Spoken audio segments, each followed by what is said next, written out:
14 मई 2015 राजस्थान के नागौर जिले का डांगावास गांव। सुबह के करीब 10:30 बजे थे। दलित मेघवाल परिवार को खबर मिली कि उनकी विवादित जमीन को लेकर गांव में एक बार फिर पंचायत बुलाई गई है। लोग इकट्ठा हो रहे हैं। उम्मीद जगी कि शायद उनकी जमीन का मसला हल हो। परिवार के कुछ लोग रिश्तेदारों के साथ निकले, मगर तब तक भीड़ जुट चुकी थी। सामने करीब 350 से 400 लोगों की भीड़ थी। भीड़ में कई जाट परिवार शामिल थे। भीड़ में कई लोगों के हाथों में लाठियां, लोहे के सरिये, पाइप और धारदार हथियार भी थे। मेघवाल परिवार के लोग कुछ समझ पाते उससे पहले ही उन पर हमले शुरू हो गए। उन्हें चारों तरफ से घेर लिया गया था। रास्ता ऐसा बंद था कि भागने की कोई गुंजाइश नहीं। उन्हें बुरी तरह पीटा गया, हाथ पैर तोड़ दिए गए, जाति सूचक गालियां दी गई। महिलाओं को भी बख्शा नहीं गया। उनको भी इतना पीटा गया कि उनके शरीर पूरे नीले पड़ गए। कुछ ही देर में एक परिवार के सामने उसके अपने लोग दम तोड़ने लगे। इस बर्बर हिंसा में 2 लोगों की मौके पर ही मौत हो गई। कई लोग बुरी तरह घायल हुए। एक घायल ने अस्पताल में दम तोड़ दिया। इसके बाद 2 और लोगों की मौत की बात सामने आई। ये तमाम बातें अगस्त 2015 में इस मामले से जुड़ी सीबीआई की शुरुआती चार्जशीट में आरोपों की शक्ल में दर्ज है। ये घटना जब सामने आई तो पूरे देश में गुस्सा था। सोशल एक्टिविस्ट भंवर मेघवंशी अपनी किताब डांगावास दलित संहार में इस घटना को याद करते हुए लिखते हैं कि डांगावास की ये बर्बरता उन्हें पाषाण युग की याद दिलाती है। दलितों पर ये उस वक्त का सबसे बड़ा हमला माना गया। उस वक्त राजस्थान में भाजपा की सरकार थी। वसुंधरा राजे मुख्यमंत्री थी। मामले की गंभीरता को देखते हुए तत्कालीन सरकार ने इसकी जांच सीबीआई को सौंप दी। जांच चली, आरोपी बनाए गए, केस अदालत तक पहुंचा। पीड़ित परिवारों को उम्मीद थी कि जांच होगी, दोषी सामने आएंगे और उन्हें इंसाफ मिलेगा। पीड़ित परिवार ने इंतजार किया, एक लंबा इंतजार, और अब करीब 11 साल बाद 5 अगस्त 2026 को अदालत का फैसला आया। मेड़ता के SC/ST विशिष्ट न्यायालय ने मामले में आरोपी बनाए गए 40 लोगों को दोषमुक्त कर दिया और उनकी रिहाई का आदेश दिया। पीड़ित परिवार इस न्याय से हैरान है। वहीं दूसरे पक्ष का कहना है कि जिन लोगों को आरोपी बनाया गया था उन्होंने सालों जेल में बिताए, जबकि उनके खिलाफ अपराध साबित हुआ भी नहीं था। इतना बड़ा हमला, इतनी हत्याएं, फिर भी हर आरोपी रिहा कैसे हो गया? इस पूरी कहानी में है क्या? जांच में क्या सामने आया था? अदालत का फैसला क्या है और अब आगे क्या? सब बताएंगे इस रिपोर्ट में। ये पूरी कहानी 23 बिघा 5 बिस्वा जमीन के एक टुकड़े से शुरू होती है। चार्जशीट के मुताबिक राजस्थान सरकार ने 16 जून 1961 को ये जमीन बस्ताराम पुत्र दौलाराम को दी थी। बाद में 3 सितंबर 1999 को जमीन रत्ना नाम के नाम दर्ज हुई, जिसे दस्तावेजों में बस्ताराम का दत्तक पुत्र यानी अडॉप्टेड चाइल्ड बताया गया। विवाद यहीं से शुरू होता है। चार्जशीट के मुताबिक 1964 में बस्ताराम ने ये जमीन 1500 रुपए में चिमनाराम जाट के पास गिरवी रखी थी। बस्ताराम ने बाद में जमीन वापस लेने की कोशिश की, लेकिन चिमनाराम ने कब्जा नहीं छोड़ा। चिमनाराम की मौत के बाद उनके बेटों कानाराम और ओमाराम का जमीन पर कब्जा हो गया। मेघवाल परिवार का आरोप था कि उन्होंने कई बार जमीन खाली करने को कहा, लेकिन जाट परिवार ने कब्जा नहीं छोड़ा। दूसरी तरफ जाट पक्ष का दावा था कि बस्ताराम कर्ज नहीं चुका पाए थे और उन्होंने जमीन बेच दी थी। रत्नानाम ने जमीन का कब्जा वापस लेने के लिए वहां झोपड़ी बनाई और एक कच्चा कमरा भी बना दिया और परिवार के साथ वहां रहने लगे। इसके बाद तनाव और भी ज्यादा बढ़ गया। दलित पक्ष के मुताबिक 20 अप्रैल 2015 को चिमनाराम जाट के बेटे JCB लेकर खेत में पहुंचे और वहां पेड़ उखाड़ने और तालाब बनाने की कोशिश की।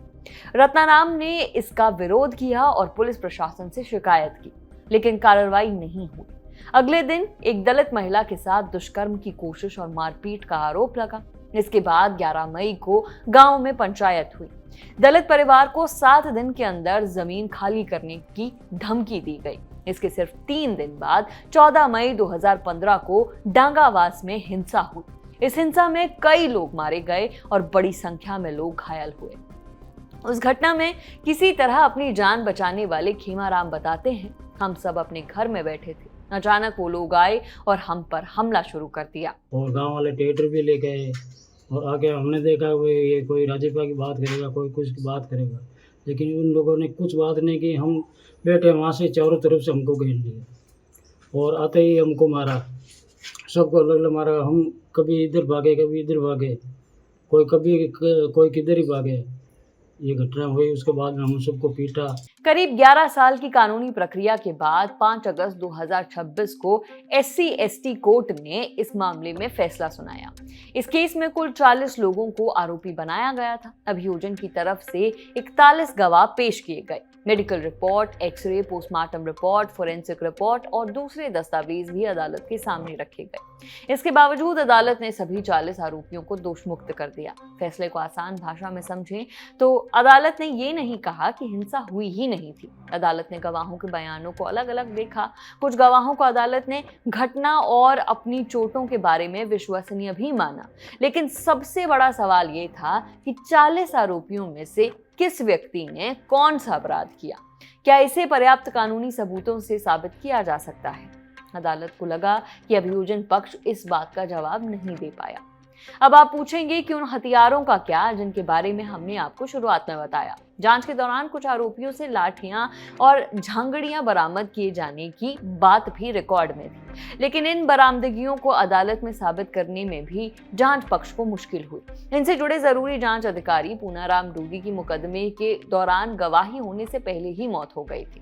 हिंसा में अपने भाई गणेश, पिता पांचाराम, चाचा रत्नाराम और परिवार के कई लोगों को खोने वाले 37 साल के गोविंद राम कहते हैं कि उनके परिवार और दूसरे लोगों ने पुलिस को कई बार बयान दिए। अगर इतने लोगों ने बयान दिए और इतने साल तक केस चला तो आखिर हुआ क्या? वो कहते हैं कि परिवार कोर्ट के फैसले का सम्मान करता है, लेकिन फैसले से संतुष्ट नहीं है। उनका सवाल है कि अगर सभी आरोपी बरी हो गए तो फिर उनके परिवार के लोगों के साथ जो हुआ उसकी जिम्मेदारी किसकी है? 14 मई 2014 को हमारे परिवार के साथ ये घटना हुई थी। उसमें हमारे परिवार के 5 लोगों की हत्या की गई और 11 लोग इसमें इंजर्ड थे।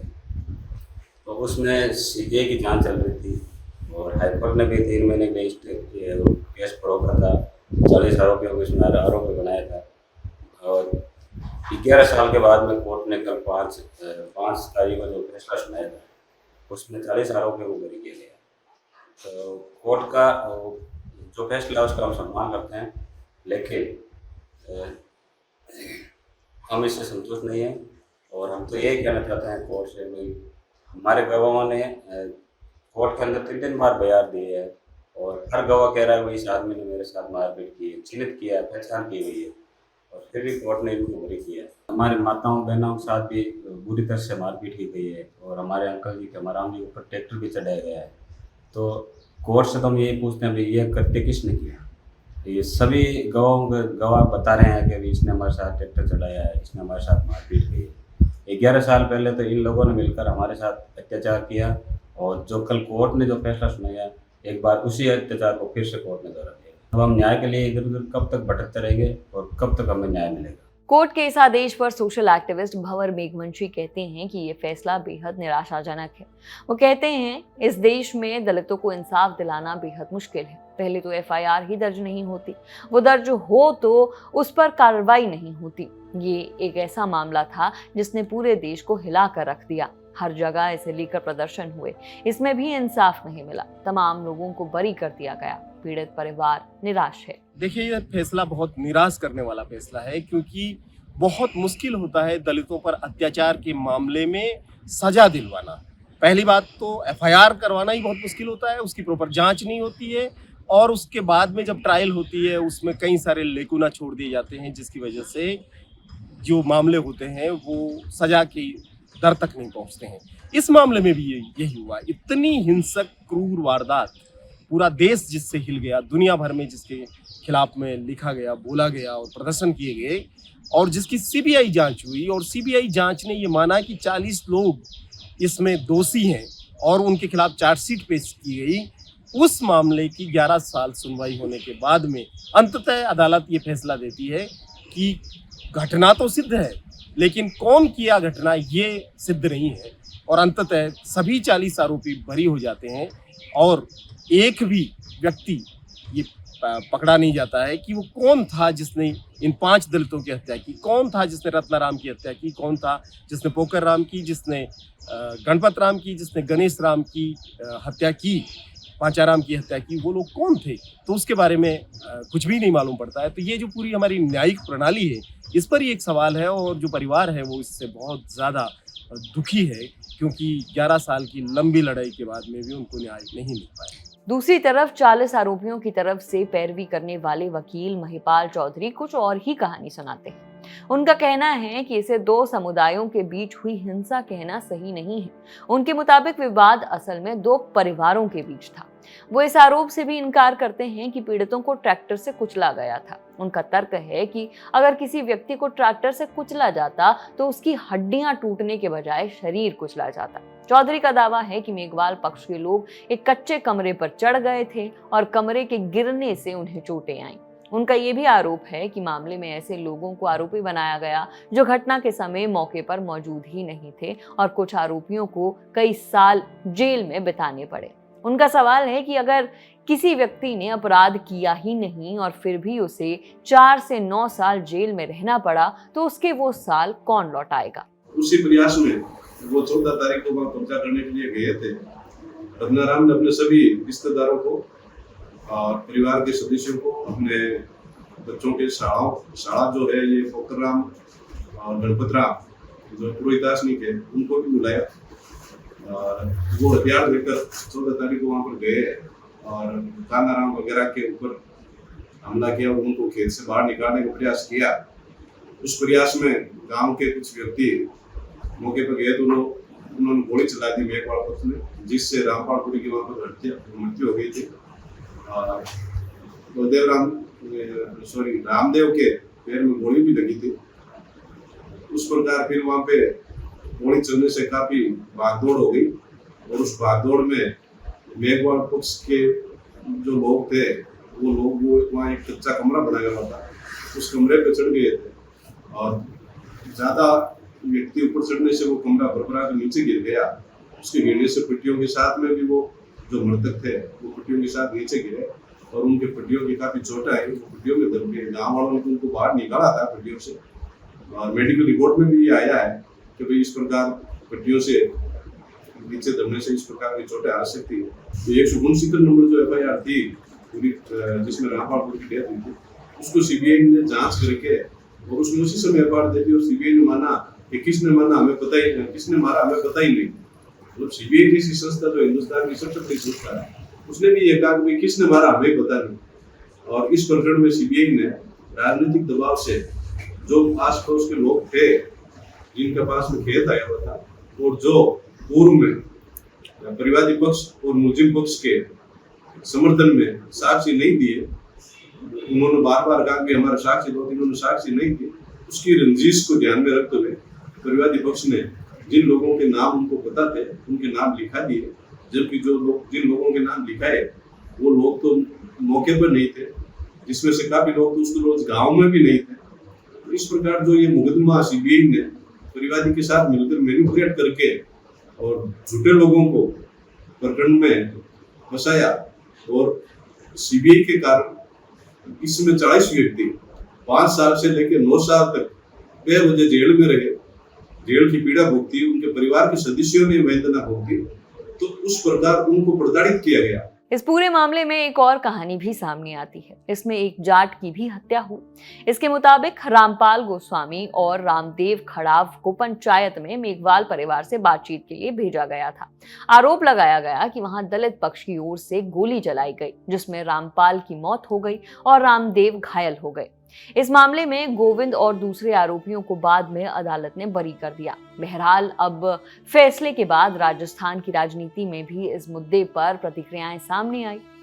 पूर्व मुख्यमंत्री अशोक गहलोत ने जांच और अभियोजन में गंभीर कमियों की बात कही है। कांग्रेस नेता सचिन पायलट ने भी 11 अगस्त को मामले पर प्रतिक्रिया दी। आज तक से जुड़े केशाराम की रिपोर्ट के मुताबिक इसी दिन विधानसभा में विपक्ष के नेता टीकाराम जूली भी पीड़ित परिवारों से मिलने डांगावास पहुंचे। मेड़ता सिटी विधानसभा सीट अनुसूचित जाति के लिए आरक्षित है और यहाँ बीजेपी के लक्ष्मण राम विधायक हैं। उनका कहना है कि पूरे फैसले को देखने के बाद ही जांच में हुई कमियों की तस्वीर साफ होगी। अगर पीड़ित परिवार फैसले से संतुष्ट नहीं है तो उनके पास आगे अदालत जाने का रास्ता खुला है। जरूरत पड़ने पर वो इस मामले को मुख्यमंत्री के सामने भी उठाएंगे। यानी 11 साल बाद अदालत का फैसला आ चुका है, लेकिन डांगावास के पीड़ित परिवारों के सवाल अभी खत्म नहीं हुए। परिवार इस फैसले को हाईकोर्ट में चुनौती देने की बात कह रहा है, मगर सवाल है कि क्या वहां इंसाफ मिलेगा? अगली अदालत इस मामले को किस नजर से देखेगी? ये बड़ा सवाल है।